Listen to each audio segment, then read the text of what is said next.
আসসালামু আলাইকুম। তো আজকে আপনাদের দেখাবো যে ড্রাগন গাছ সাটিং। দেখেন আমি এই ডালগুলো ছেটে ফেলে দিয়েছি। তো আমরা অনেকেই জানি না যে কীভাবে কোন ডাল ছাঁটতে হয়।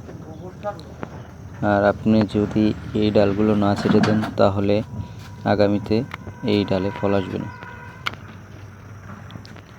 যেমন এই ধরেন এই ডালটা, তারপরে এইটা অনেক চিকন ডাল,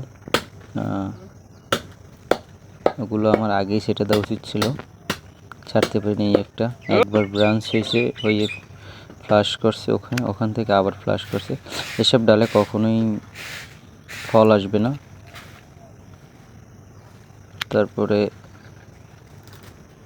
আপনার যেসব ডালের চোখ নষ্ট হয়ে গেছে ওই সব ডালগুলো ছেটে দেবেন। এই যে চোখ নষ্ট হয়ে গেছে এইসব ডালগুলো ছেটে দেবেন,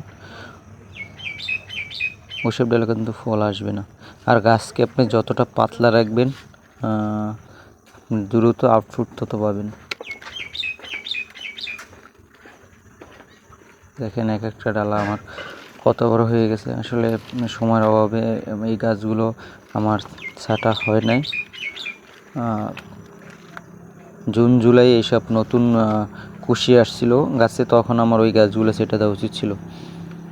তো অনেক কাজের ব্যস্ততা, অনেক বড় বাগান, অনেক কাজের ব্যস্ততা, এই ডালগুলো কাটা হয় না। তো আপনারা এভাবে দেখে দেখে যে ডালগুলো চিকন এবং